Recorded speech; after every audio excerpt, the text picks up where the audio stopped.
63% indicated that laws should place limits on the amount of marijuana that users can purchase. How polls are taken. Public opinion polls are used to identify the public's ideas and perceptions of issues, people, and events. They can be used to track patterns locally, nationally, or even internationally. Polls can be completed in person, over the phone, or by a mailed or paper survey. However the information is gathered, a poll that is carried out using scientific methods can be an accurate reflection of the public's mood. Pollsters need not question every person in a population in order to get a reliable estimate of opinions.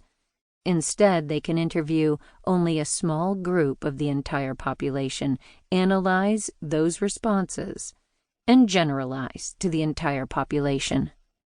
If the sample is chosen correctly, it can be a reliable measure of the entire population.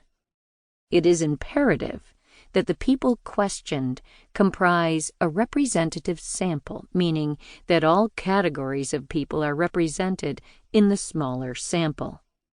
The potential respondents must be randomly selected from the entire population in a process called probability sampling. For example, when it comes to telephone surveys, Gallup uses a random digit dialing (RDD) technique that provides them with a random list of phone numbers, cell phones, and landlines. This means that the phone numbers are not chosen based on any characteristic, age, location, income, or any other attribute.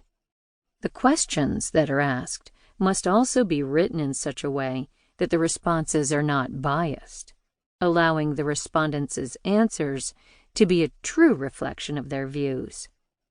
Some of the more well-recognized organizations known for conducting trustworthy polls include Gallup, Pew, Rasmussen, CNN, New York Times, CBS, Harris, and Quinnipiac University. Most people who support marijuana legalization do so because of the possible medical benefits of the plant. The second most prevalent reason for support pertains to the safety of marijuana as a natural drug.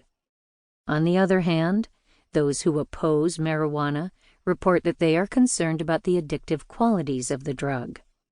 Others report that marijuana causes harm to society in general and therefore should not be legal. As the support for legal marijuana increases, overall support for the war on drugs has declined. Those who oppose the war on drugs indicate that it has been, or continues to be, a waste of money. A respondent's age affects his or her level of support for marijuana legalization. Those respondents between the ages of 18 and 34, otherwise known as the millennial generation, have higher support for legalization.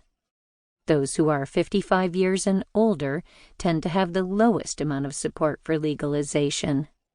In 2017, about 71% of young respondents indicated that they supported legalization of marijuana. Those born in the early to mid-1960s had the second highest level of support at 57%. This population is referred to as the Gen X generation.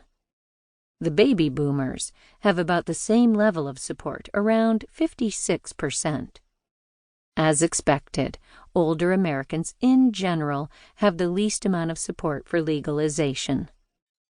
Support for marijuana legalization is found more in males than females, and more in Democrats than Republicans. Independents show even more support.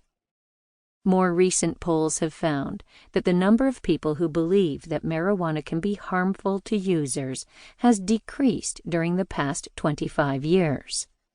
Results from polls taken in 1991 showed that about 84% of the public perceived marijuana to be harmful to users.